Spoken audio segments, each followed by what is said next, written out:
Hoje vamos falar sobre o sono do bebê. Quer dicas que vão ajudar seu bebê a ficar bem calminho, dormir bem direitinho? A gente vai receber a Denise Gurgel, que é fisioterapeuta, e a Maiana Rapaport, que é psicóloga. Muito bem-vindas, viu? Obrigada. E são manobras tão simples, né? E tão eficientes, né? Não precisa de nada demais para colocar o bebê para dormir, mas tem algumas dicas que vão ajudar. Vamos resumir um pouco o assunto nessa matéria e na volta a gente aproveita para tirar suas dúvidas, tá? Veja aí.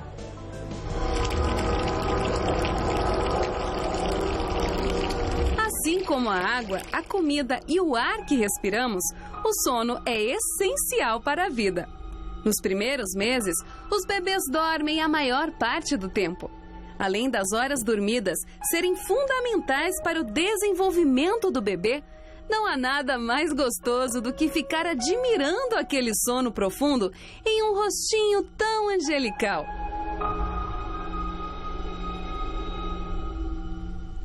Mas as mamães de plantão já até sabem que, com o passar do tempo, os bebês podem trocar o dia pela noite. Isso se resume a choros e noites em claro, situações que acontecem em muitos lares e que preocupam os pais. Segundo uma pesquisa realizada por estudiosos em 2014, apenas 9% das crianças entre 1 e 2 anos dormem a quantia recomendada pelos pediatras, 13 horas por dia. Sabemos que os organismos dos bebês não são iguais. Cada um tem o seu tempo e a sua adaptação, a partir do momento que saem da barriga da mãe e entram em contato com o mundo. Porém, uma coisa é certa: uma rotina bem estruturada e que respeite a necessidade dos pequenos faz toda a diferença. Mamães e papais, chegou a hora de tirar todas as suas dúvidas sobre o sono dos bebês. Agora, no Mulheres.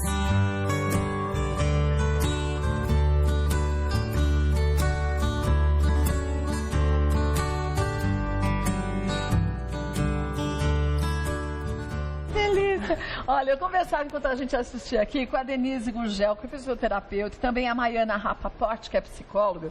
E a gente falava o quanto que muitas vezes a mulher se sente numa pressão muito grande, porque o seu filho não dorme. E ela, obviamente, também fica estressada, cansada, porque não é uma noite sem dormir, são meses sem dormir direito. E com manobras simples, ela consegue reverter essa situação. E bom pro bebê também, né? Sim, o sono pro bebê é alimento, né? Não é só o alimento materno do leite, mas o sono também é alimento para que o bebê possa absorver todas as experiências quando ele está acordado. Porque cansado, o bebê não consegue absorver. Mas acho que vocês acham que as mães mais erram depois daquela horinha, quer dizer, chegou 5, 6 da tarde, dali até o momento do bebê dormir, onde que se peca mais, hein, Maiana? A gente peca quando a gente acumula os sinais de sono. Quando o bebê, ele fica cansado demais, ao invés de ele relaxar, né, ele vai ficar agitado. Né? Então, ele vai ter mais dificuldade para relaxar e dormir. Então, um dos segredos é, no primeiro sinal de sono do bebê, preparar um ambiente propício para ele poder relaxar e dormir. Então, acho que essa é uma dica importante. Quer dizer, o pai chega muitas vezes do trabalho, aquela horinha, chega 8, 9 horas, com o trânsito que a gente tem em São Paulo, é a horinha que ele quer curtir o seu bebê, mas é a horinha que o bebê já está numa escala contrária, né? Exato. Ele já está muito cansado. Nós até falamos para os pais para aproveitar, os bebês acordam cedo. Sim. Então, para fazer o inverso, ao invés de você chegar em casa e tentar brincar, estimular o seu bebê e acordar e despertar, né? E aí vai te dar mais trabalho, porque se ele prolongar muito essa rotina de sono da noite, ele vai ter muito mais despertares durante a noite. Então inverte, ao invés de brincar à noite, brinca de manhã. Sim. Porque os bebês acordam super cedo, são bem madrugadores, né? Por volta das 6 horas, 6h30, então... É o horário deles. É inverter o que normalmente se faz, Exatamente, porque aí você continua tendo esse contato gostoso com o bebê, né? Mas em outro momento que seja mais propício para ele, né? Dentro do que é melhor para a criança e, consequentemente, para a gente, né? Exatamente. Vocês falaram de manobras a partir das 6, 7 horas para relaxar esse bebê. Eu vejo aqui um balde, as pessoas não sabem quanto um balde é sagrado para você relaxar seu bebê, né? Essencial para o enxoval da mãe, principalmente nos primeiros meses. Se preocupe com tanta coisa, mas se preocupe mais com o balde, porque isso aqui é um ofurôzinho, né? Ele é um formato mais ovalado, então permite que o bebê fique próximo do ambiente intrauterino, né? Que é um ambiente bem apertadinho. E para ele é aconchegante, né? Super, porque ele traz toda essa memória intrauterina como positiva, porque foi a única memória que o bebê teve, e fora que ele consegue reter por mais tempo o calor. Então ele é um banho bem gostoso, né? Porque fica mais quentinho por mais tempo. Então não é raro os bebês dormirem, começarem a soneca aí mesmo no furô. Então à noite, antes da última mamadinha, dá o banho no bebê, deixa ele no furô junto contigo. Vamos colocar aqui para você ver? Que é essa criação de ritual. Então a Maiana, ela comentou que a primeira questão é você observar esses sinais de sono. Quanto tempo o meu bebê consegue ficar acordado? Observando esse sinal de sono, cria um ritual. Para que o bebê comece a identificar que é hora de dormir. Uma das formas de você criar um ritual, e principalmente à noite, para um banho mais simples, é o banho de ofurô. E as crianças precisam de rotina, mesmo sendo tão pequenininhas, né? Porque a organização, né, para a criança dá a sensação de segurança. Né? Elas vão podendo, com o tempo, com o acúmulo das experiências, antecipar o que se espera deles. Isso dá segurança e tranquilidade, né? Dá, e torna esse momento mais tranquilo para o bebê, mais fácil também, né? O ofurô, ele deve sempre ser feito no chão para não correr nenhum risco de um processo de virada. A temperatura deve ser sempre aquela temperatura de banho que a mãe dá. Eu vou colocar aqui ao inverso para que as pessoas possam ver, mas o bebê tecnicamente estaria na minha frente para mim, né? Pro pai.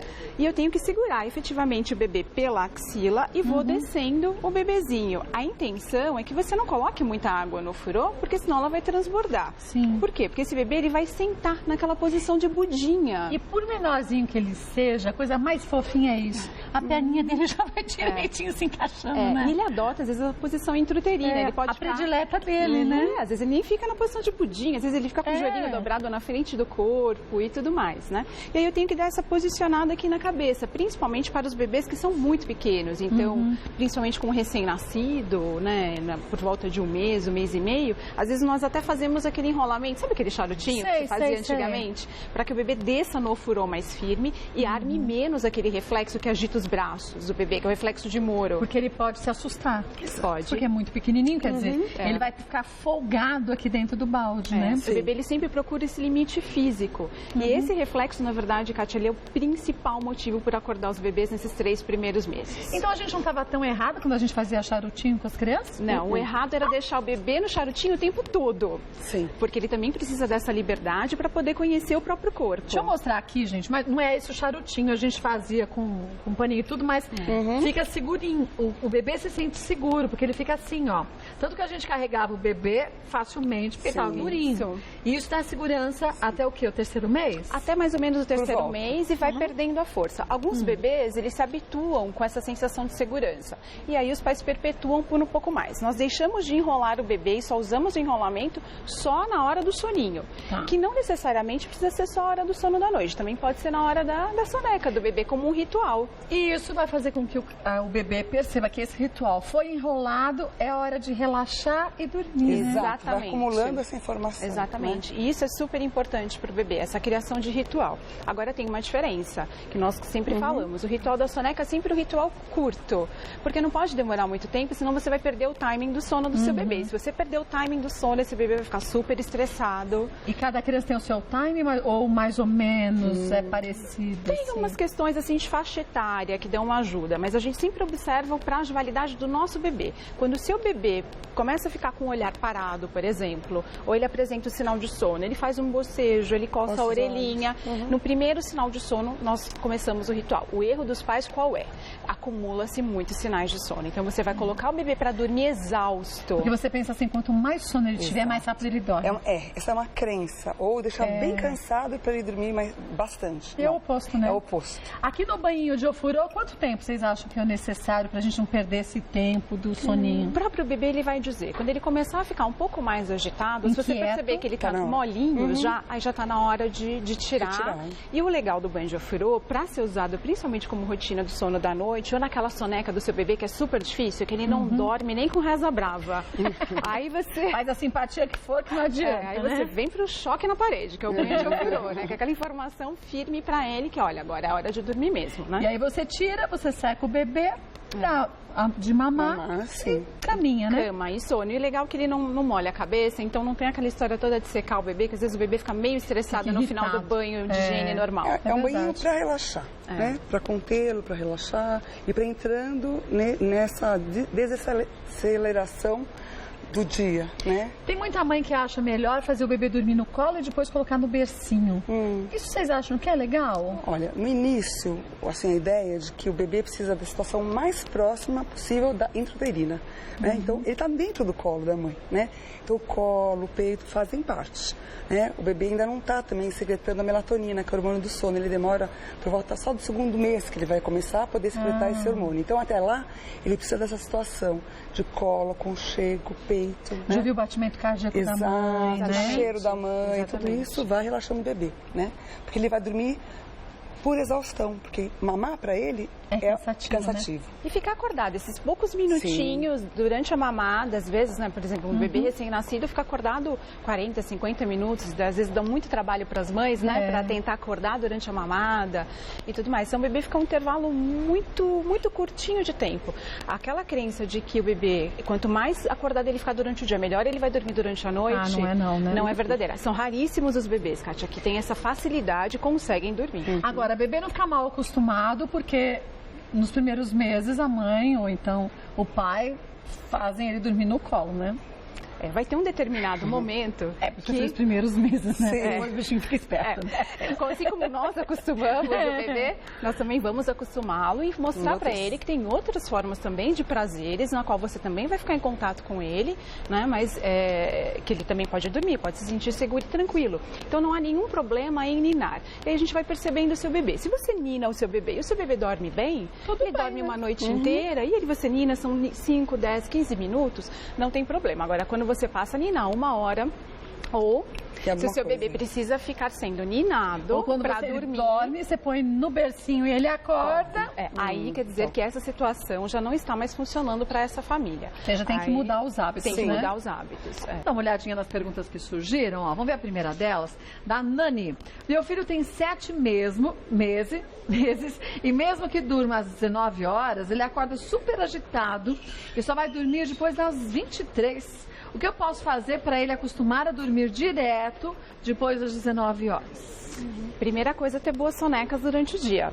Porque se o bebê não tem boas sonecas durante o dia, ele vai começar essa rotina do sono exausta. E mesmo que ela o coloque para dormir às 19 horas, que é um horário super bom para você começar essa rotina do sono, que é uma rotina mais longa, né? Que às vezes compõe da chantala, da massagem, pode vir com banho depois, mais a mamada, que às vezes é um processo longo, dependendo da idade do bebê. Ele já deve ser altamente sugador, deve mamar 7 em meses, 15 minutinhos, já está servido, né? O jantar dele. Mas assim, o ideal é que ela comece fazendo uma revisão durante o dia. Então amanhã, a partir do momento que ele acordar, então observe esse primeiro sinal de sono e perceba se não está colocando ele muito atrasado para dormir. Porque senão isso vai trazer um impacto mesmo grande no período da noite. E diminuir a quantidade de estímulos que se oferece antes de começar essa rotina do sono. Gente, tem desenhinhos que são super legais. Ele ainda é pequenininho, né? Mas para crianças um pouquinho maiores. Você fala, que legal, é instrutivo. Mas assistir isso à noite, com aqueles barulhos, com aquela luz, com aquele corre-corre dos personagens, isso estimula a criança a ficar acordado, né? Sim. Sim, estimula muito. Assim, de modo geral, para as crianças, 1 hora antes do sono, desligar todos os eletroeletrônicos, luzes, televisão, celular, né? Para ir rebaixando, né, o nível de estimulação dessa criança. E a própria liberação da melatonina, que é o hormônio do sono, porque ele é uma das condições de liberação do hormônio é essa questão de luminosidade. Quanto maior a exposição da criança frente à luminosidade, menor a liberação desse hormônio do sono. Aí agora, não sei se isso acontece com o bebê da Nani, mas a gente comentava aqui quando a gente estava assistindo a matéria inicial, que até pra gente isso é difícil. Quer ver? TV a cabo, aquele aparelhinho da TV a cabo, tem uma luzinha danada. Quando é vermelha intensa. Quando é azul, gente, eu acordei, mudei de operadora e era vermelha, passou a ser azul, a luzinha. Eu falei, gente, que negócio é esse? Eu acordava que a televisão desligava e era uma luz tão forte que o cérebro da gente acha que já está na hora de acordar. Perfeito. O estímulo de luz é esse, né, para o nosso cérebro. Sim. Então tem que fechar, afeta com uma fitinha isolante, põe na frente lá da luzinha. E mesmo o controle remoto funciona desse jeito. Imagina no quarto de um bebê. Isso, porque tem luz da babá eletrônica, tem essa luz de apoio que muitas vezes os pais usam para poder atender o bebê numa madrugada. Acho que a grande questão é não deixar a luz de apoio ligada, acesa o tempo todo. Então, quando você chegar no quarto, você acende essa luz. E o ideal é que ela tenha um dimmer, para que você possa graduar essa questão da luminosidade, né? Porque senão o bebê não vai dormir por uma questão hormonal. Você pode oferecer todas as condições, que é o que ela estava tentando oferecer aqui para o bebê. Mas se você não ficar atento a esses outros detalhes, realmente... Ele vai despertar. O ambiente é muito importante, É, né? é O que a verdade. gente oferece de ambiente para o bebê. Então, Nani, siga as dicas, tá? Da Maiana e também da Denise. Vamos ver mais uma pergunta? Da Simone Onça. Que bonitinho os dois, ó. Meu bebê tem 1 ano e 5 meses e só acorda chorando. Acordo preocupada e ele não tem nada. O que pode ser? Bom, é difícil, são poucos dados, né? A gente, para poder fazer uma análise, tem que ter várias informações sobre a criança. Porque né? existem De uma vários forma tipos geral. de choro, não Sim, existe? pode ser que tenha, as crianças com essa idade já podem ter pesadelos, né? Podem, enfim, acordar sobressaltadas, eles estão expostos a tudo que é informação durante o dia. Então, como você disse, às vezes a criança vê muita televisão, a criança às vezes vê programas agitados, mais violentos, a criança pode à noite sonhar com essas situações. E o que, né? que é o terror noturno? O terror noturno é, de fato, uma situação onde a criança se descontrola, ela não percebe que é sonho. Ela está né? dormindo, Tá de dormindo, repente... Exato. Mas ela também não tem muita noção de que ela acorda, você acha que ela está acordada, ela está ainda no sonho. Ela está né? dormindo Está dormindo, ainda, né? sim.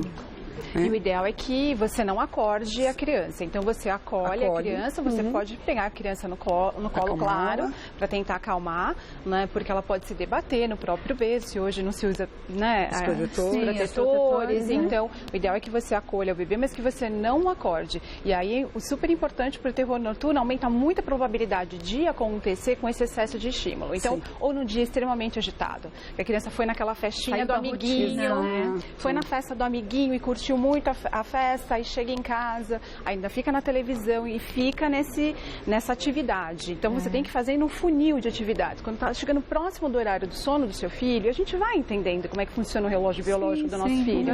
Vai fazendo essa retirada de estímulos. Idosa também, esses passeios que você faz na rua, porque pode ser natural para você, mas para a criança, ela é muito sensível, né? E pode repercutir à noite. Saber o temperamento da criança também, né? Tem criança que curte agito e tem criança que não gosta, né? Que precisa se recolher, precisa de alguma coisa mais tranquila. O mesmo vale até para as visitas de familiares quando o bebezinho é muito pequenininho, né? Ah, sem dúvida, porque esse passar de colo em colo, fazer essa transferência pode despertar o bebê. Tecnicamente, o bebê ele demora mais ou menos 20 minutos para começar a entrar no sono profundo, a partir daquele momento que ele fecha os olhos. O sono profundo as mães reconhecem quando o bebê está com aquele sono largado, a respiração fica suave, e aí você percebe que ele está em sono profundo. E muitas vezes nessa questão de visitação, vai passando de colo em colo, então o bebê só fica em sono leve. O tempo vai todo. estimulando, porque cada um tem um jeito de pegar, tem uma temperatura, né? Tem um batimento cardíaco. E essa transferência de corpo do bebê, né? Por isso que nós fazemos esse charutinho, esse enrolamento, principalmente com o bebê nesses primeiros meses, para protegê-lo, para dar essa protegida. Um beijo para você, viu, Simone? Para os dois meninos também. Vamos ver agora mais uma da Michele. Meu filho tem 2 meses, nasceu prematuro de 34 semanas. E quando acordo ele para as mamadas noturnas, ele mama direitinho, mas depois fica muito agitado, regurgita muito. Isso pode ser refluxo? Pode. Ele pode ter uma alteração, até porque ele é prematuro. E o refluxo é algo que é muito comum acontecer nos bebês, é fisiológico, até um determinado momento, né? É patológico, aí o médico restritaria alguma medicação. Mas essa questão só de vir, às vezes, aquele suco gástrico, às vezes não chega a ser o refluxo, é só uma esofagite. Então vem aquela sensação do suco gástrico e o bebê não gosta de ser deitado no berço, porque ele já associa, ele faz essa associação. Toda vez que eu vou para uma posição, para aquela determinada posição, por exemplo, mais horizontalizada, vem essa sensação do regurgitamento, né? Mas tem que segurar o bebezinho em pé para esperar ele Arrotar direitinho também. Exato. E existem bebês mais gulosos, né? Meu filho mais velho, gente, a barriga dele parecia de um sapo. Ele mamava até quase morrendo tanto comer. E tem alguns que até jogam para fora esse excesso. Às vezes é refluxo, às vezes você está regurgitando o excesso do leite. Acho que o refluxo a gente tem que pontuar que o médico tem que diagnosticar. E eles têm como formas. Refluxo, né? Refluxo de verdade, né? E tem outras questões, tem outros elementos que vão ajudar. Esse elemento único, o fato dele despertar, mas pegando essa característica para outras mães, isso às vezes acontece com o bebê. Agora, o bebê ele tem uma capacidade que ele é altamente sedutor. Então mesmo. Então, quando o seu bebê dá aquele sorriso para você de madrugada, põe assim uma carapaça e não faz tanta troca, porque não faz gracinha com ele. De dormir. Né? E acontece isso, principalmente nesse momento, o bebê tão pequenininho, está começando a sorrir, quando mama, vem aquele sorriso da satisfação. Então, o bebê ele é altamente sedutor, né? Então, nesse momento, coloca o seu bebê para dormir, seja gentil com ele, mas não caia nessa sedução. Né? Ou às vezes até a gente desperta rindo de alguma coisinha que o bebê faz, por exemplo, o bebê quando vai mamar, muitos ficam apertando o peito da gente para ajudar a sair o leite. Sim, e você ri, porque você acha tão engraçadinho, duas mãozinhas apertadas assim, ó, bombeando para sair mais leite. Se a gente dá uma risadinha, lascou-se. Exatamente, porque ele acha que você está querendo brincar com ele, está querendo interagir. Né? Ele ainda, principalmente nessa fase aqui de 2 meses, e ele que é mais imaturo, porque nasceu prematuro, o bebê não tem essa questão da diferenciação do dia e noite, Kátia. Por isso que tem muitos bebês que invertem noite e dia também, né? Então, a gente tem que oferecer de dia luz natural, mesmo nas sonecas, e à noite, escuridão total. Isso vai ajudando o bebê a perceber a noite e o dia, que é o ciclo circadiano, as 24 horas, né, do dia e noite. Né? E às vezes a gente faz o oposto. Exato. Na hora que você vai pôr o bebê para dormir de tarde, você põe naquele quarto bem escuro, leva o bebê e fala que bom, que assim ele dorme melhor. Aí à noite você vai pôr no quarto escuro também. Então para ele, tanto faz se é noite, se é dia, porque é tudo escuro mesmo, né? Agora também depende um pouco da idade. Sim. Se o seu bebê, por exemplo, no caso anterior, aquela mãe com o bebê com 7 meses, é um bebê que já é altamente estimulável, já provavelmente está sentando ou quase sentando. Muitas vezes só o fato de ter uma mínima iluminação para sonecas, por exemplo, da cortina estar aberta, ele já não quer mais dormir porque ele vê a luz e acha que alguma coisa vai acontecer. Tem até um caso curioso que a gente brinca com alguns pais, que tinha um bebê que não dormia de jeito nenhum à noite e nós como consultoras já tínhamos feito de tudo. E nada dava certo. Nada dava certo. E aí os pais começaram a ficar mais atentos para ver aquilo que acontecia durante a noite. Olha o que o espertinho fazia. O berço era de frente para a porta. E aí a luz do corredor ficava acesa. Então o que ele ficava olhando à noite no berço? Ele não dormia, porque ficava olhando os pais passarem pelo corredor. É claro, é muito mais atraente para ele. Ele ficava parado esperando ver quem passava dali a pouco. E ele não dormia por conta disso. Então, quer dizer, ele não tinha nada importante, não era nada ligado a essa questão de observação de sinais de sono, a ritual. Ele só era espertinho demais. Ele usou uma forma de se divertir quando ele não estava a fim de dormir. Exatamente. Então, essa é uma dica legal também. Quando posicionar o berço, ver como é que está em relação à porta, né? Porque às vezes o melhor é deixar a criança com a cabecinha pro lado da porta para não ficar olhando. Exato. Ou então de uma forma que o quarto permita para não ficar olhando o movimento passando no corredor. Exatamente, né? Você só colocar o bebê de costas, no contrário do que seria os pés do berço, não a cabeceira. Ele não vai saber, só nós, né, que sabemos disso. Gente, e aquelas são ditos populares, aquelas coisas que não pode pôr a criança para a cabeça de baixo, para a parte de baixo. Isso na prática, né, não vai prejudicar, não. Deixa eu passar os contatos aqui, gente, da Denise e da Maiana. Olha, o www.cursochantala.com.br. A gente não falou aqui das massagens, mas são extremamente importantes. A gente podia um dia falar só delas, né? Para aumentar, eu acho, esse contato entre pais e filhos. Isso é maravilhoso. E depois isso estimula a criança. Quando for uma pessoa adulta, também tem uma maior sensibilidade ao toque, isso é importante. E mais do que isso, né? Aprender que a massagem relaxa o bebê, mas relaxa a mãe e o pai também, muito. Né? Olha, o site então é o www.cursochantala.com.br. Pode acessar e você vai conhecer mais o trabalho da Maiana Rapaport, que é psicóloga, e também da Denise Gurgel, que é fisioterapeuta. Querendo sugerir algum tema? Mais do que bem-vindo. Mande pra gente, elas retornam e a gente esclarece suas dúvidas. Adorei conhecê-las, obrigada. Podia ter conhecido vocês há 28 anos. Ainda há tempo para os netos.